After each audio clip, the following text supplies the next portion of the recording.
Hi guys, this is Mark Hart. I'm just doing the 6th part of the Ragdoll tutorial. The last part, part 5b.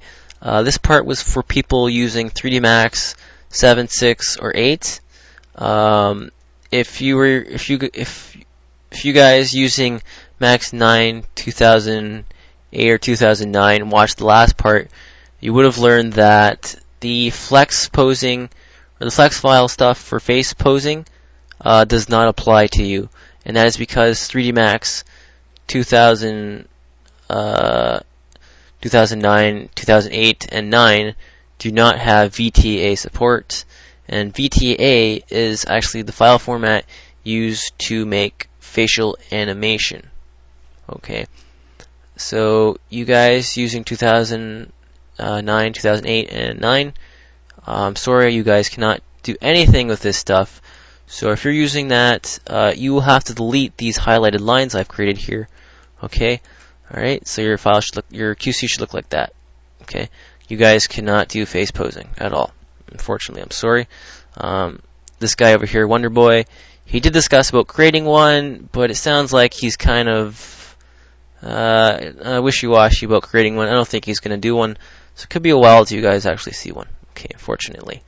You guys who are using 3D Max 7, 6, or 8, if you guys use Canon Fodder's plugin, the SMD exporter, he actually included the VTA exporter in there.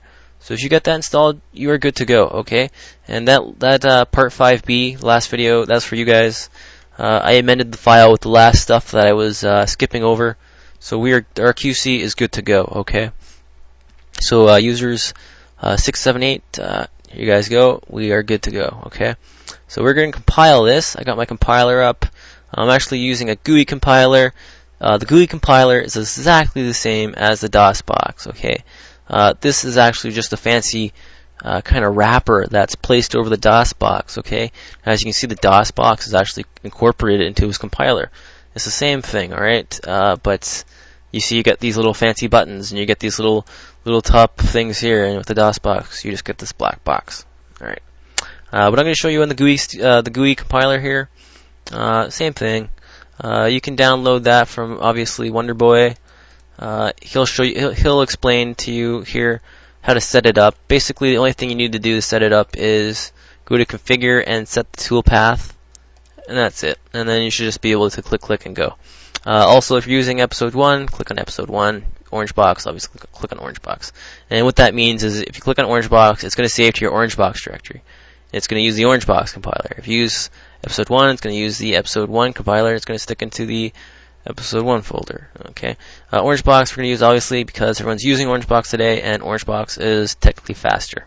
It was rebuilt by Valve. Okay, so we're going to compile with orange box. Right now I'm going to open our QC because I've just completed it.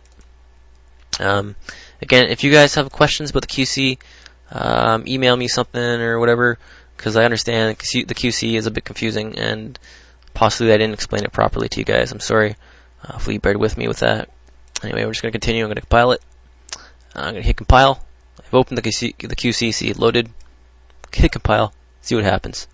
Right away it starts ripping apart our files and sticking them together. Shoot out for us. I wanted to note that warning error, but I'll get to it in a second. Right now, oh wait, it's done now. Okay. There's one warning here.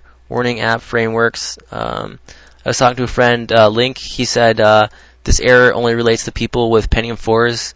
Apparently, Valve they try to make libraries to speed up the processor, or the compiler. I mean, with the processor. If you're using an AMD chip or whatever, I guess this doesn't apply to you, so you'll get this error. But this won't affect anything at all. Okay, the compiler will work just the same. Okay, so everything else worked out fine. We're gonna open it in here. I've already compiled it and opened it up, but to load a model, you would open up your model viewer by going to your Steam Tools and Source SDK. Make sure orange box is on again, of course, and you just double click on model viewer. Okay. Once the model viewer pops up, just go to load, and she should be in here. And of course, we named ours Sayoko MDL right there, so we'd open that, and yeah. Yours will be purple because we haven't sent any materials. I'm going to show you how to do materials right now. Not very difficult. No, not very difficult. Okay, so first thing we're going to do is create a directory for our materials. Yeah, I think we're pretty much done here. I'm going to show you the rest of this after we get the materials assigned. All right. As you can see, we have to set every bone and how that bone moves, and that I think that'll be another video on its own, because that's really time consuming. I'll just show you what it does though, but yeah, it's basically what you have to do with every single bone in your model. Alright, I'll show you guys that in another video. Right now, we're going to set the materials. I did say we compiled for Orange Box, so Orange Box will be in episode 2. Because if you notice, we set target path for episode 2. So under your username, under Steam Apps, find your game. Mine's episode 2, EP2, models, and you can see if I arrange by modified, the last file modified was Sayoko, and we compiled that. Okay, so we go to materials then. If you look back at the QC, we said it would be under models, Sayoko. So we're in the materials folder, we're under models, and we need to create a folder called Sayoko. Okay. Yoko. Yeah. Did I spell that right? Alright, so we got that folder now. Next thing we're going to do is we're going to download another tool from NEM. We're going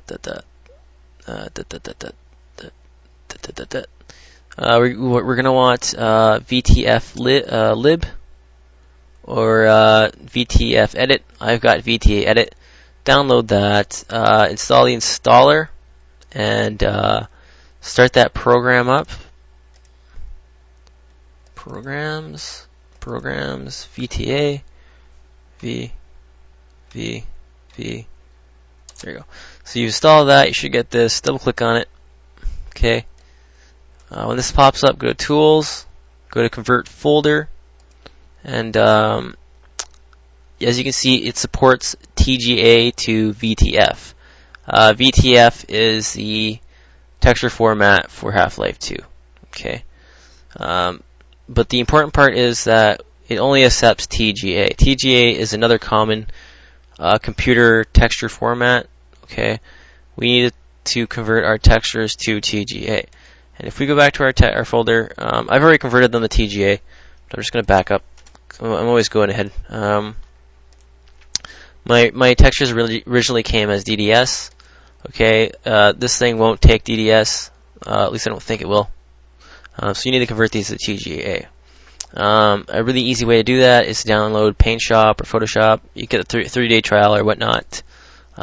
You have to search Google for the DDS plugin, of course, but there is one, and you can actually convert these to TGA.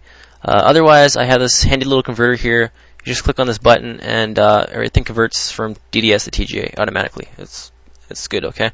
But if you're using another format other than DDS, like PNG, PMP, or JPEG, consider finding a paint program. Even there's probably a free program out there. I think I heard Paint.net.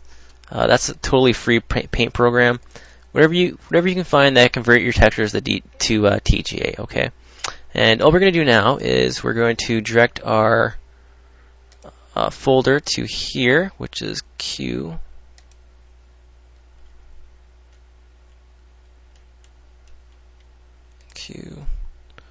Right, models. Need for Speed.